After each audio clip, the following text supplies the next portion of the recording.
Welcome to PANC Live. My name is Dr. Frank Pittman. I'm the Executive Director of the Piano Academy in North Carolina and your host for PANC Live.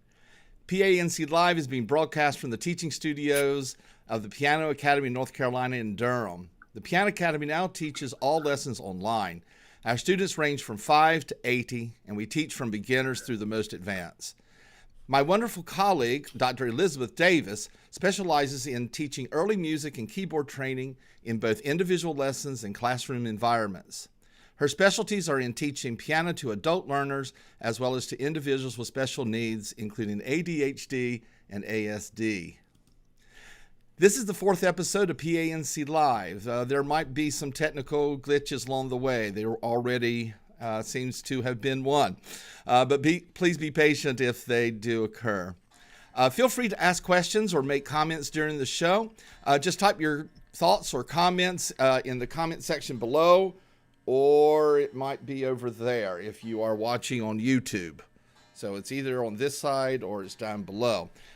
We will try to address as many as we can. Today's guest is Eden Brown. Eden is a certified teacher of music and an independent music teacher in Elon, North Carolina. She was raised in New Jersey and received classical and jazz training from the late Morris Nanton, a nationally renowned jazz artist and Juilliard graduate.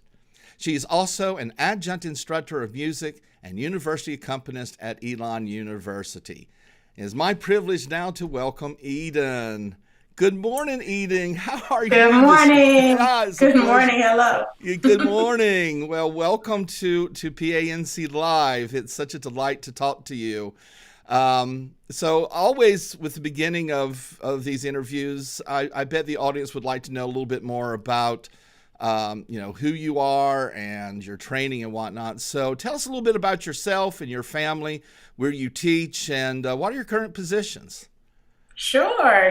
So I hope you don't mind me just being, candid and, conversational. And I'd like just, to tell you the story about Eden. I was born actually in Silver Spring, Maryland, and lived there until I was about 8.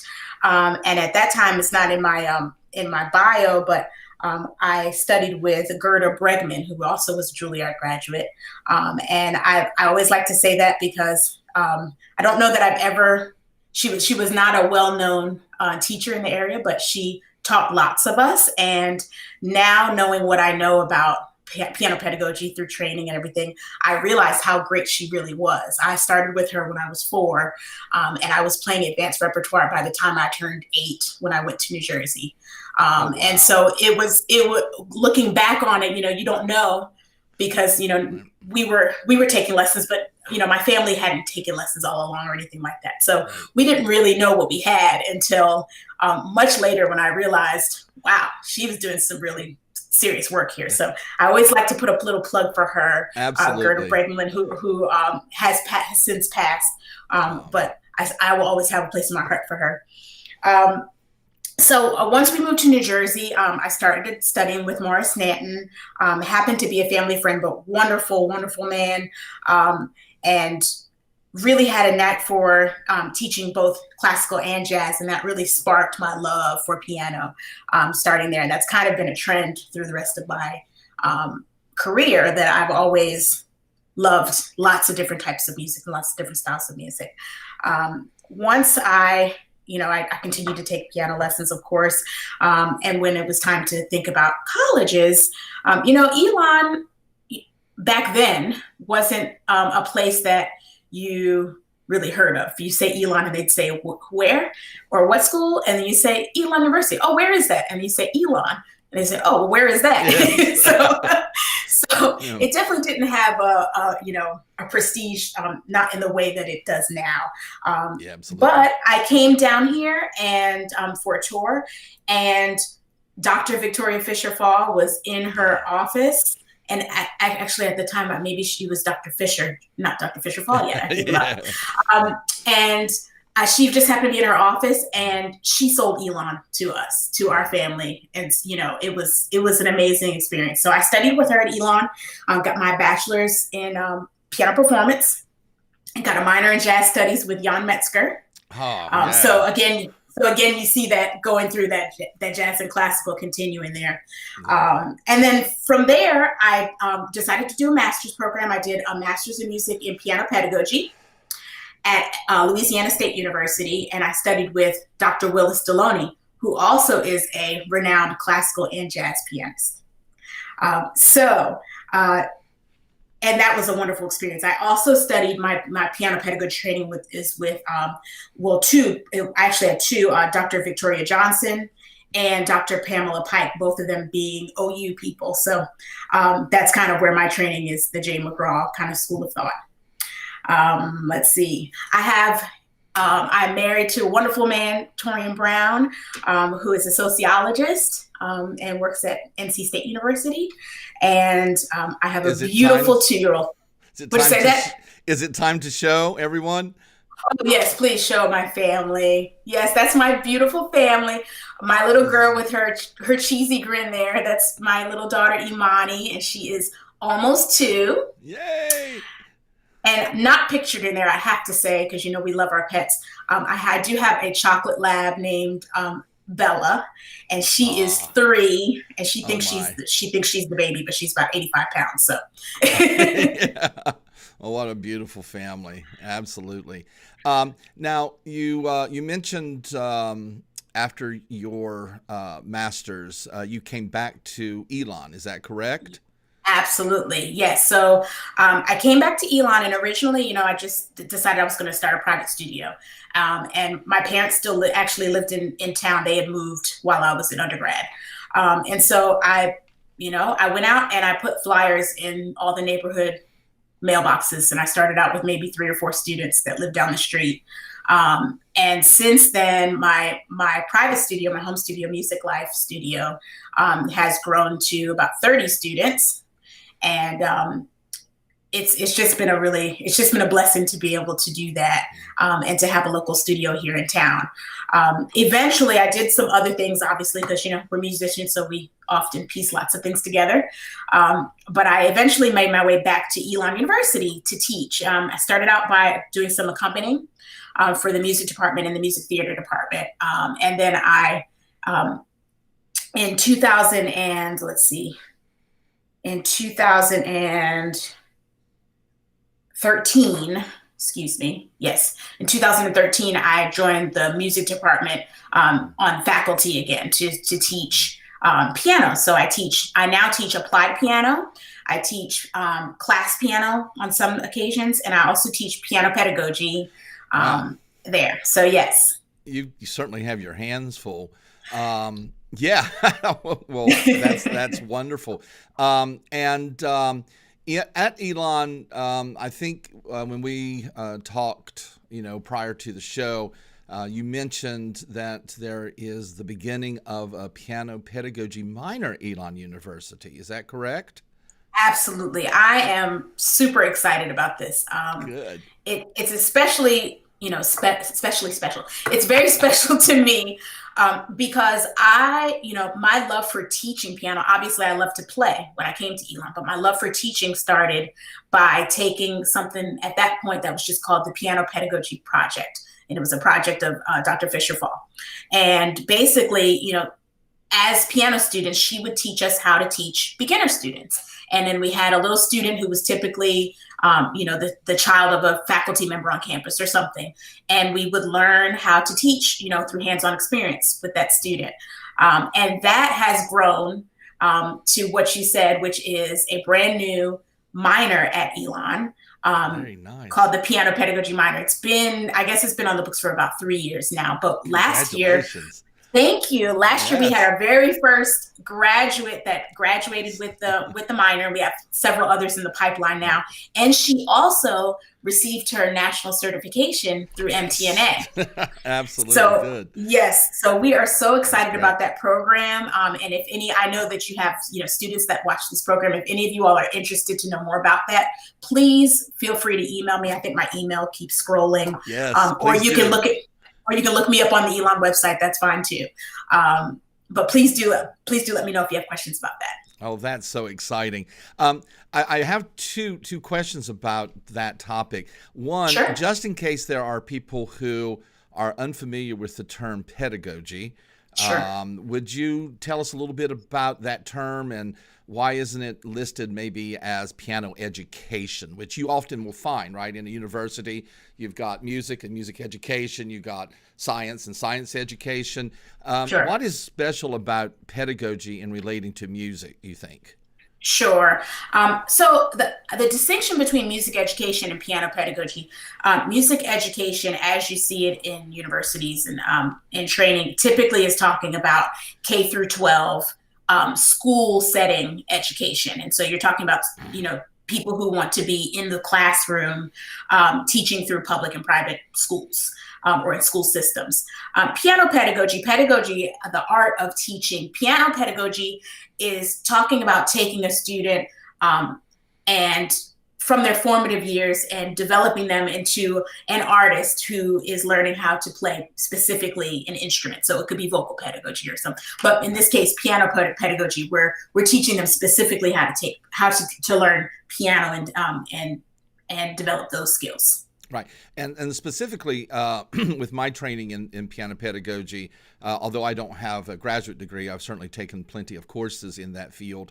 One of the things that I utilize in my own teaching is understanding that, the root of the word, P-E-D, ped, indicates doing things in steps. Yes. Okay. Basic skills, if you've got a complex pattern in piano that you're trying to learn, try to see how you can break it down into fundamental steps.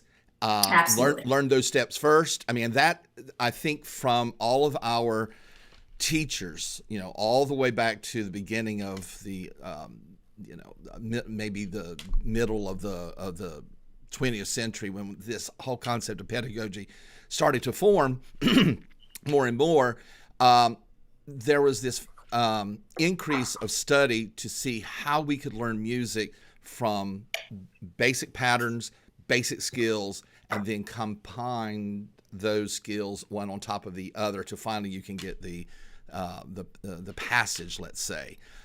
You can't play a pattern in piano if you don't know the rhythm. So you teach the rhythm, right? And that's education, sure, but it really has to do with development. Stage by stage in playing playing piano. Absolutely. So with the minor at Elon, what sort of courses would one expect to take? Sure. So it's really meant for, what I really like about it is it's not necessarily just meant for the major. Our Elon students, we have, performance majors, we have music education majors and all that. We also have a major called music in the liberal arts, which is really meant to double major with other, disciplines. And so we have a lot of people who major in MILA and they also major in psychology and they want to go into music therapy, or they major in MILA and they major in education because they want to be in the school system, but they also want to, include their music training in some way, or lots of different other combinations. And so the piano pedagogy minor it's really crafted so that if you're not a performance major, you still can make this work. And so included classes would be piano pedagogy 1 and 2. The difference between those would be pedagogy 1 really talks about the beginner and it focuses on the beginner student. Pedagogy 2 is kind of an overview of non-beginner students. So we're talking group classes, we're talking older beginner students, adult students, younger beginner, all of those other cohorts that are not the traditional 6 or 7 year old average age beginner. So you take those 2 classes, you take a practicum that I believe you need at least 4 semesters of that, but our students come in, they start the practicum and they do it every semester until they graduate, regardless of whether they've finished their curriculum, because they fall in love with the students. And obviously that's why they're here. They want to teach. So you take your practicum. You also have a piano literature class. And let's see, piano literature. There's also the music theory. There's the first 2 classes, I believe, of the music theory and music history sequence as well. So if you're already a music major, you're taking those. But if you're not, you also would take theory and history to make sure that you have that background. And that's it sounds like that those courses are designed so that a student who would complete the minor requirements would be quite far along in the stages of certification through the Music Teachers National Association, right? So Absolutely. that makes it so convenient for someone who might be taking the piano minor to actually take those credits and apply for certification. Is that correct? Absolutely. And I'll tell you, as a former North Carolina certification chair, when we looked at the curriculum for these classes, we really go through a lot of the steps that you have to complete in order to complete the certification projects. And so students are learning how to write their, studio policy, how to analyze music, how to do all these things that honestly, when you finish your minor, you're ready right then to go ahead and apply for certification. And that's what our student last year did. So yeah. Excellent. Yeah, it's I mean I know from my own experience in going through the certification process that the certification does require not only your ability to write curriculums and show proficiency in theory, but also how to run your studio on a financial level and scheduling, and it's quite rigorous to be able to, and it shows a level of professionalism to be a certified teacher. Absolutely. Yeah. So Absolutely. I'm so proud that Elon is doing this for your students and for students in North Carolina, and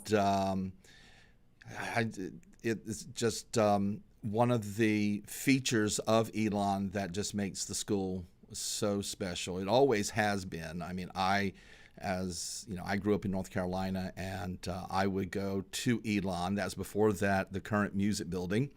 Yep. And there is quite a legacy of teachers who have taught and who have taught at Elon, and someone very dear to all of us recently passed away, but quite a fixture in North Carolina and the piano world in North Carolina. And we all loved her and continue to hold her in our memories.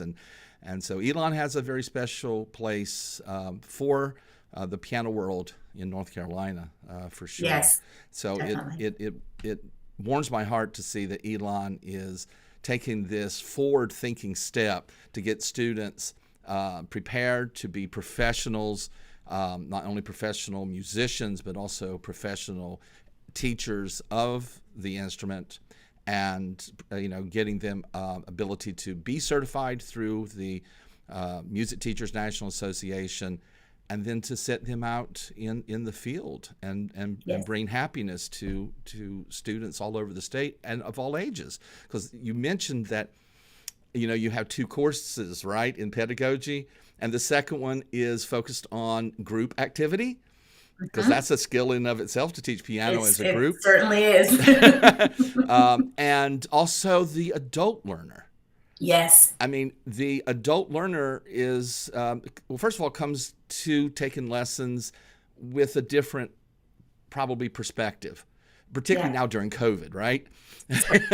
Certainly. They want to take lessons to just get something active rather than just sitting watching YouTube videos. Right. But the way that an adult learner processes the information is different than someone who's 6. Very true. And so that's why I'm very happy to hear you say that the second course also incorporates those strategies and ideas that will help a student who's pursuing the minor to be able to learn a little bit more about teaching, because there are lots of adults who want to either study because they've never studied and they want to start it, or maybe started it as a child and they went to college, started their career and family, and then all of a sudden they miss it. Yeah. Do you have students like that adult Absolutely. students? Yeah. And even teenagers, even teenage teenagers. students who took lessons when they were 5, 6, 7 and stopped Yep. for a while and they come back like, I really want to pick this up, or they heard some song on the radio, or that they Yep. just really want to learn how to play, and that's re-sparks their interest. So yeah, absolutely. I had a student start taking lessons because his girlfriend was taking lessons with me. Smart man. Whatever the driving force is, to bring music and happiness into people. I mean, that's kind of what we want to be there for them. So that's just wonderful, wonderful. Well, you know what? In addition to your life as a mom and a private independent music teacher and adjunct instructor at Elon, there is something else that keeps you quite involved in music and in the community. You're involved with the Elon Community Church. Yes. What are some of your responsibilities at the church there? Sure. Yeah. I know I sound crazy because I've got, 14 jobs, but no, but what I'm a person who has to stay busy. I've always been that way. You ask my parents, I was in a million clubs. It's just, I thrive off of that. And I've been fortunate to be able to craft a career with lots of different things that have, they all are music driven, music focused, but they all have their kind of their own little, pathways. And it just keeps me on my toes and keeps me, loving life. So, what I do at the church, at Elon Community Church, I originally came just to help out. We have a music camp, a free music camp that we offer to the community every summer for kids from age 2 to 18. And I was recruited to come and actually just teach like an introductory theory class because the students were learning handbells, but because many of them had never had any other prior music experience, they didn't really know how to read music. We were kind of doing everything by rote. And so they wanted me to come in and have the kids do a abbreviated week-long kind of, this is the intro to how you read music. Well, I did that and I fell in love with the kids, and they kind of nudged me and said, hey, pick up this handbell and try this. This was in 2011. Wow. And I was like, this is cool. I had never played handbells before. And as a pianist, handbells is really just piano split amongst a whole huge group. And so it's just a different way to think about it. You hear, as pianists, we're used to hearing all the notes. And so when you then have to listen to an ensemble bring all of those notes together, it's just, it's an amazing thing. And so at the church, I teach handbells. I direct the adult group. And we also have handbell groups starting from kindergartners who take chimes. And then there are groups for every level. So we have a beginner group, a middle age group, and a teenage group. And so there are all of those groups. And I also oversee the rest of the children's music ministry. So we have a children's choir that's directed by Maggie Byerly, and I just kind of oversee that. Although she's pretty autonomous there. She's great. So yes, I'm trying to think. Did I forget anything? We have a preschool class as well.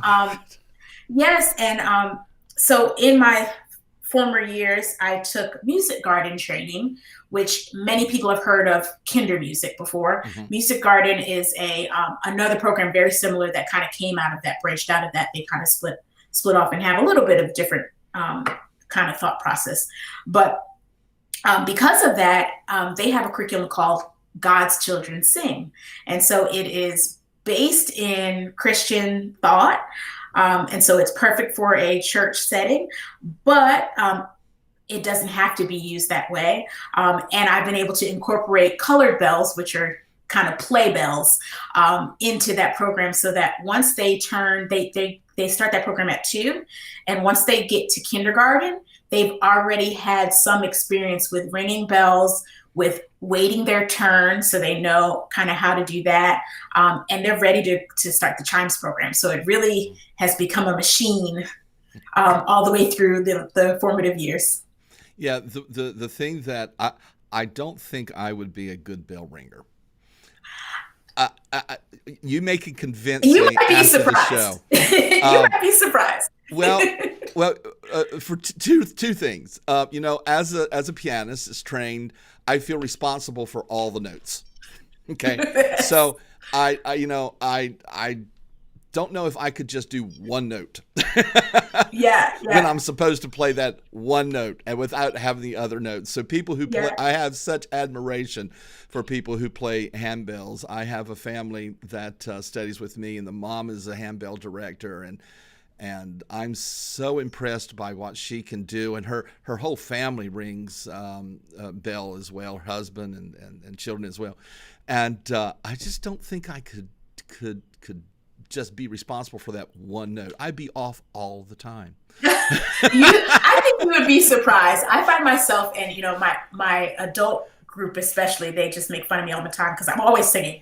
So I find myself singing all the parts, and I'm like, oh yeah, now here comes that other counter melody, and I'm singing that, and I know where that is because it's down in the bass, and then I'm like, oh, here comes my part, da da da da da, so. Yeah. Yeah. So I think you'd be surprised. Well, I honestly, to be fair to everyone who's listening, I've only tried to ring once or twice in my entire life, and I think I just failed. I did. I mean, because I'm trained to be responsible for all the notes, and here I go, one note, boom. But maybe you can convince me after the show, because it's I do, especially this time of year, right? Just the sound of bells and the community that it brings, within the Yes. the organization and the listeners.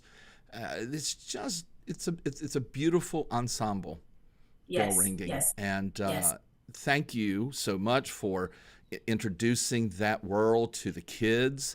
yes. I was unfamiliar with colored bells. I guess there's one color per note. Would that be right? Yeah, it's basically rainbow colored, and they're Mhm. just sturdier, so that if you have a 2-year-old who bangs it on the floor, it's not gonna break. You Or also someone in can their like 50s. right, or they hit somebody with it. So you can hit the top, and it rings just like if Oh, you ring it. So oh, it's just okay.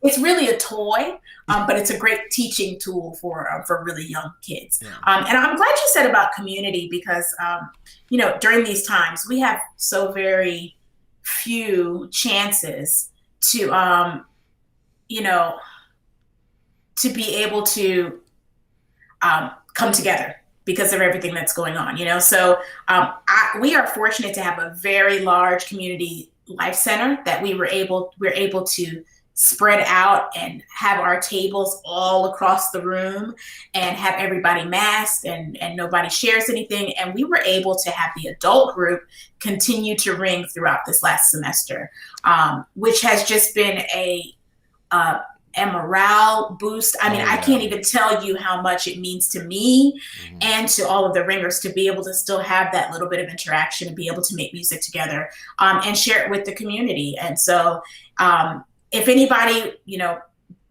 wants to follow me on Facebook, I'm just Eden Brown or Eden Esters Brown on Facebook. You can look me up. But we will be sending out, I believe on the 23rd, we put together a production that typically would be our lessons and carols service. But what we've done is recorded everything, and it's all been put together in a production, and that's going to be Beautiful. shared. And so if you'd like to hear more from the bell ringers, please do, follow me on any social media. I'll be sharing that. Well, that's nice. I'm glad that you brought the concept of community, especially this time of year. I mean, it's always, the holiday season can be a season of joy and happiness, but it also can bring a little bit of sadness. Yeah. The days are getting shorter. We stay inside because it's cold. And what's so nice is, faith systems, faith organizations can bring people together and at least find a little bit of solace among community. And then all of a sudden we get COVID, and even that element in our lives is almost missing. So it's nice that we have the we do have little ways by which we can still come together safely, respect the social distancing, and keep ourselves happy and safe. That's really important. And yeah, we got some vaccination coming up in the horizon. That's really good. Yes, yes, yes. Eden, we have a question from Yes. Stephen. And so I'd like to put that up there. Hello, Eden. Can you speak on how classical and jazz complement each other? I've often thought you have to pursue one or the other. Great question, Stephen. As someone who, I'm sure you heard me talk about this, as someone who has kind of done a little bit of both all throughout my career, I am a huge proponent for saying you don't have to pick one or the other. Now, with that said, classical music, and I strongly believe this, is the basis, is the baseline training for any other style, mainly because there's no other type of music that really develops the technique that you need to be able to be proficient at the instrument. And so how do I see them complementing each other? You learn the technique and the theory and the chords. Often I have people come and say, I want to play jazz, but I just don't know what to play. You have to have the vocabulary, which is really the theory, the chords, the scale structures, and all of that is the same in classical music. You'd be surprised. I mean, there's some special things that are added to it, but the baseline is all in classical music. And so Jan Metzger, who wrote Jazz Vibes, which is used all over the country to teach jazz improvisation, he always explained to me that,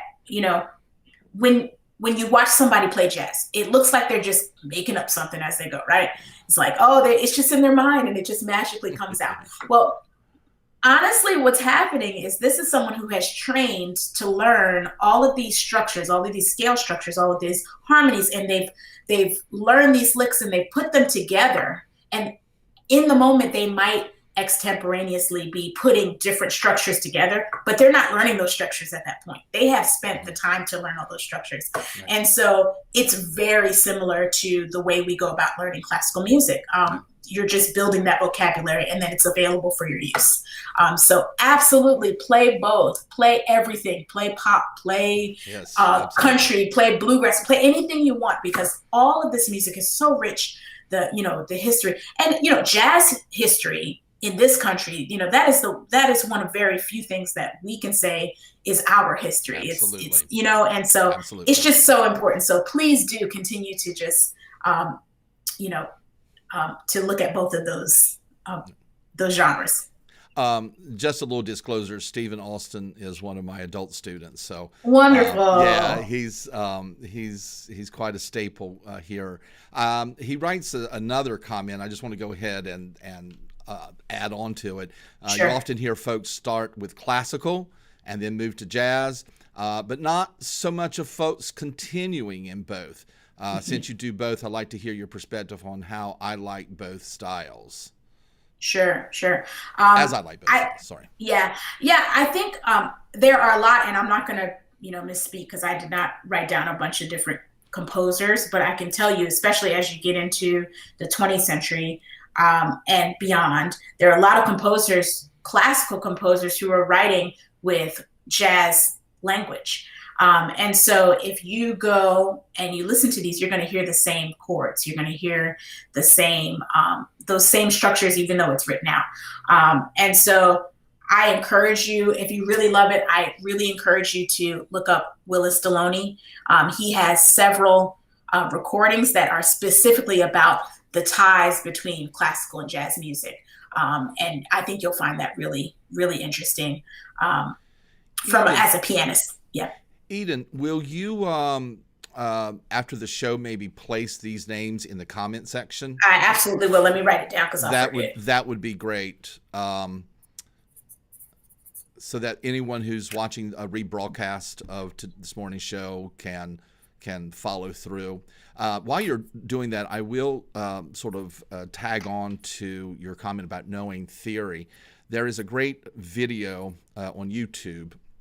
I just want to give it a little plug that discusses the theory behind Giant Steps, the recording. And I would encourage anyone, and I'll post that also, a link to that particular video. It's absolutely fascinating to see how thoughtful the creator of the piece Giant Steps was to understand how the chords are structured together. We still got another comment here, if you don't mind us answering some more questions.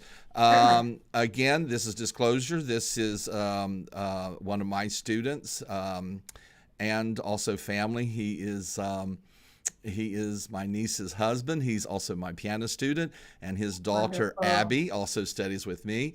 And Michael writes, "Hi Eden, how has COVID impacted piano education at the college level?" What a fantastic question. Imagine there are unique challenges compared to private lessons like himself and his daughter take. How has it impacted? Excellent question. Ooh, great question, Michael. So I will tell you, I can't tell you, obviously, I can't speak for other universities. I can tell you what we're doing at Elon. And so at Elon, we are at least last semester, we were in person, but mostly hybrid, making sure that we follow protocol and distance, social distancing protocols and guidelines. And so often a lot of classes all over campus were doing a hybrid model where sometimes they're in person and sometimes they are using technology to be virtual. And so for piano, you're right.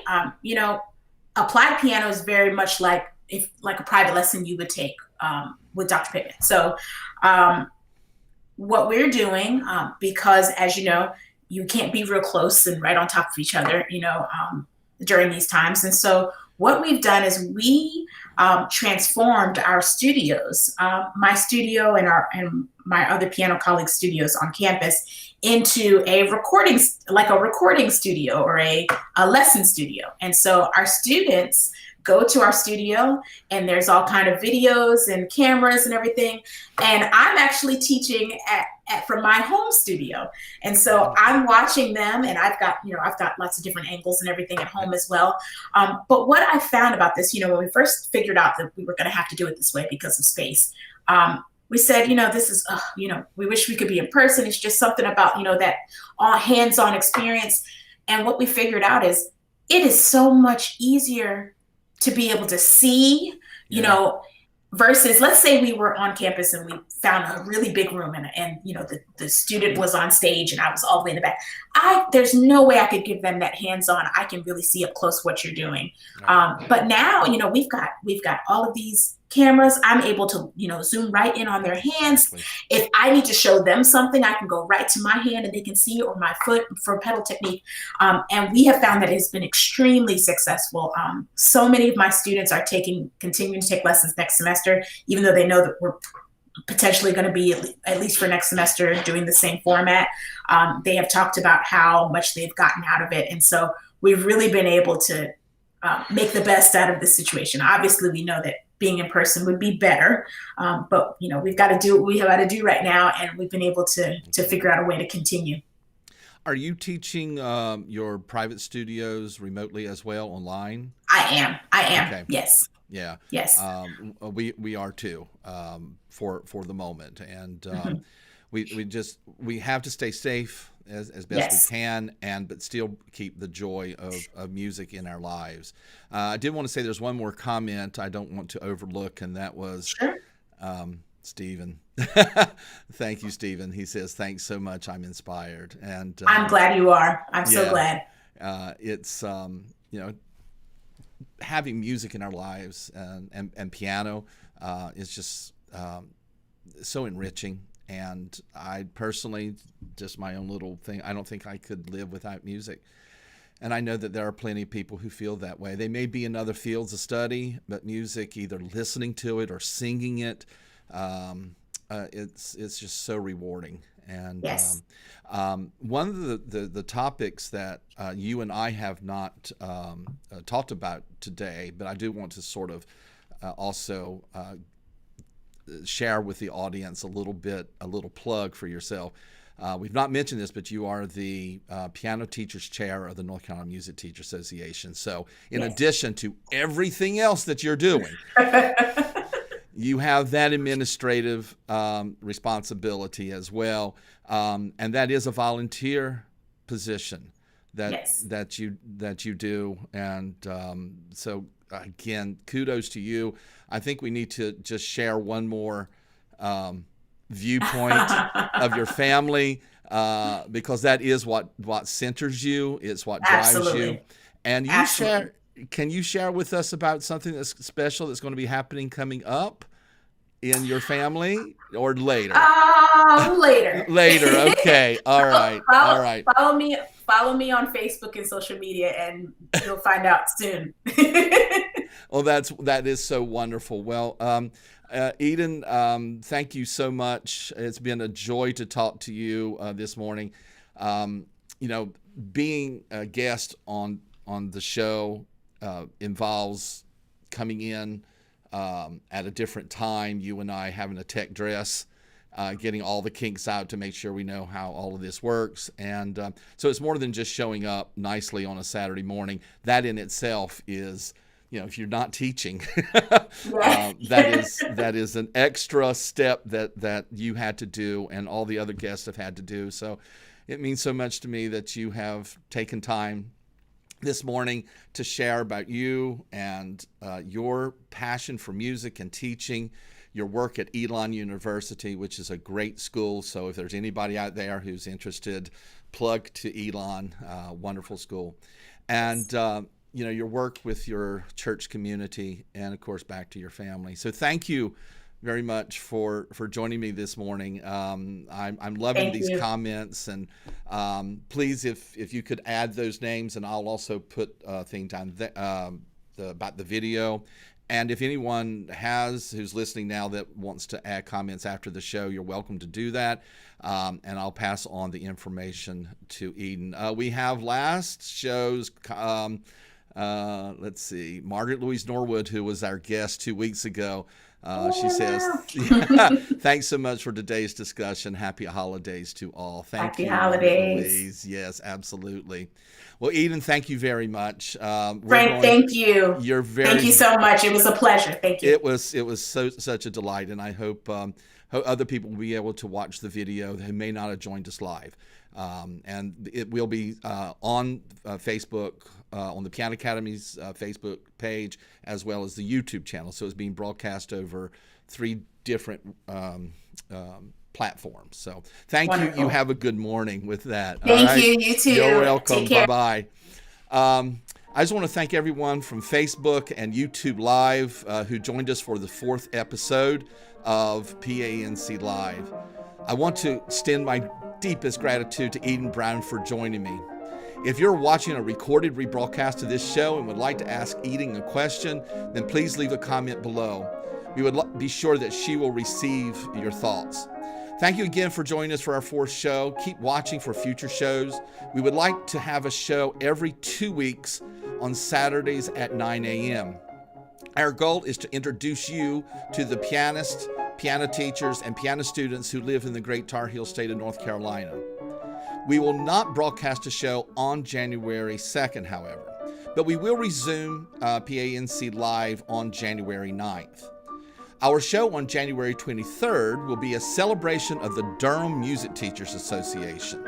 Be sure to mark that date on your calendar. If you know of a pianist, piano teacher, or piano student in North Carolina who would like to be interviewed in a future show, then please email us. You can email us at piano.academy.nc@gmail.com. Be sure to follow Piano Academy North Carolina on Facebook, Instagram, and now on our new YouTube channel platform. We hope you and your family have a safe and wonderful holiday season. 2020 is almost over, everyone. Cheers for that. 2021 will be a rebirth for all of us. Have a happy holiday, a great new year. See you next year on January 9, which happens to be National Apricot Day. So for those of you who likes apricots, be sure to have some for breakfast that morning while you watch PANC Live. So keep calm and keep practicing. The piano bench is large enough for everyone. Take care, everyone.